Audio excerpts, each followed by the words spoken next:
aku lihat di medsos ya katanya mau mengajukan PK. Kita komunikasinya tuh dari mulai nih kita tuh akan ditahan di Polda.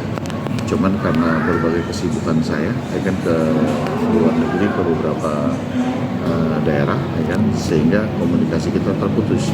Lalu kemarin itu pas kasasinya ditolak, kemudian nih kita menghubungi saya, kan, bahwa dia bilang kasasi dia ditolak.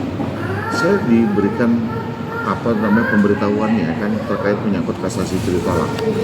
Saya bilang hanya ada satu jalan, kan, yaitu ruang yang diberikan oleh hukum adalah peninjauan kembali.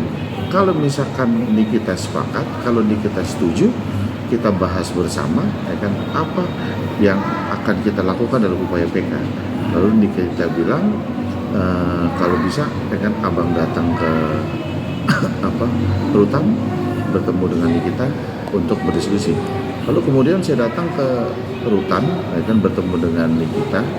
Ya, artinya bahwa kondisi Nikita cukup memprihatinkan, kan, artinya kondisinya badannya juga terus menurun, kan, badannya urusan dia, kan. Akhirnya kita bicara terkait menyangkut masalah PK dan Nikita sepakat, kan, dengan pola pikir saya. Lalu keesokan harinya dia menunjuk saya sebagai pengacaranya. Tapi apa yang ada obrolan apa sih Mas dan apa yang diinginkan Nikita sendiri gitu?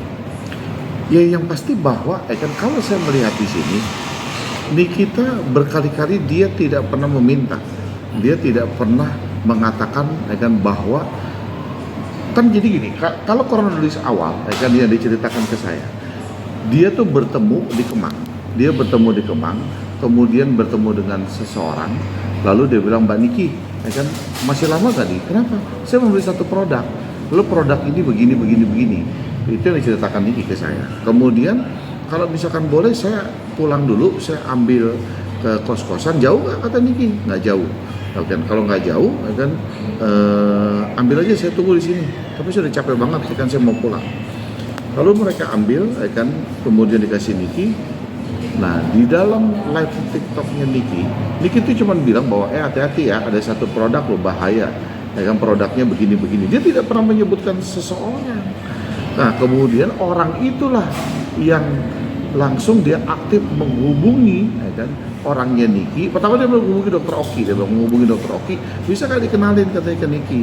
Lalu Niki bilang, Dok, gua nggak mau kalau misalkan bicara produk itu, lu tahu sendiri gue nggak mau, gue sih gaspol aja terkait masalah itu. Lalu kan karena Dokter Oki tidak mampu berbicara dengan Niki, lalu Dokter Oki bilang ke orang ini ada orang dekatnya namanya Mail, kalau mau coba lu bilang aja ke Mail, karena Mail orang yang paling melekat di situ. Nah, berkali-kali disampaikan ke orang ini kepada Niki bahwa dia ingin Niki memperbaiki produknya, lalu Niki ikut menjual produknya. Artinya kalau saya lihat di sini, berarti kan ada kesepakatan bisnis yang dia tawarkan kepada Niki, gitu loh. Ada kesepakatan bisnis. Nah, ketika ada kesepakatan bisnis, Niki bilang, oke deh, katanya kalau emang lu setuju, tapi dengan syarat perbaiki ya produknya, kata Niki, perbaiki produknya.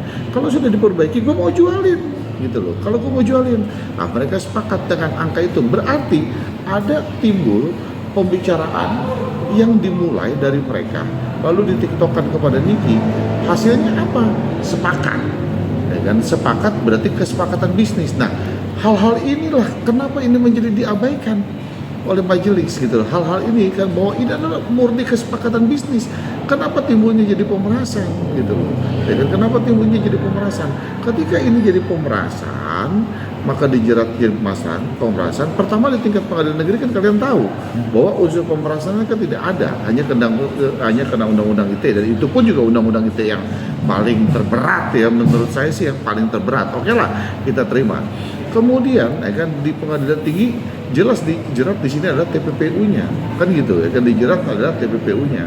Nah, kemudian Mahkamah Agung menguatkan putusan itu. Nah, makanya saya bilang banyak yang terabaikan dalam hal ini. Oke nih, kita bilang kita perbaiki kembali, kita sempurnakan, untuk ini kita lanjutkan menjadi peninjauan kembali. Itu yang saya bicara kepada Niki. Nah, saya menilai di sini bahwa ini adalah kesepakatan bisnis. Tiba-tiba rumahnya Mail digerebek oleh penyidik, lalu handphonenya dia ambil, nggak tahu bagaimana jalan ceritanya, saya persis nggak tahu ya kan jalan ceritanya seperti apa. Ya kan terjadi pemutaran di sini bahwa seolah-olah ini terjadi pemerasan. Nah, timbulan Niki menjadi tersangka sehingga menjadi terpidana sampai hari ini. Gitu. Berarti kalau ada niatan peninjauan kembali, ada sesuatu atau bukti baru dong? Nggak, artinya bahwa gini, ya kan peninjauan kembali, ya kan peninjauan kembali itu kan ada beberapa hal yang akan kita ajukan. Nanti kita lihat apakah novum ataukah bukti-bukti ini sudah pernah ada di sidang pengadilan sebelumnya. Apa yang terlewatkan? Kan saya belum terima berkas. Saya baru terima berkas itu kalau nggak salah minggu depan dari Niki. Makanya kita akan lihat dulu dari mulai putusan PM, dari mulai putusan PT sampai dengan putusan kasasi. Karena putusan kasasinya pun juga kita belum terima, gitu. Putusan kasasinya kita belum terima. Kita akan lihat apakah ada yang terlewatkan. Kalau misalkan ada yang terlewatkan bukti-bukti itu berarti ada satu bukti, ya kan, misalkan ini kita jadikan novum. Kalau misalkan novum itu tidak ada, kita bisa lihat kan apa sih yang menjadi kekhilafan hakim, gitu ya kan, atau putusan yang keliru, gitu ya kan, ada kekeliruan di sini. Jadi ada beberapa hal ruang itu nggak harus novum, tapi saya belum bisa menyimpulkan di sini sebelum saya bisa terima berkasnya dulu secara utuh. Pak, ada surat terbuka dari Niki di sosmednya.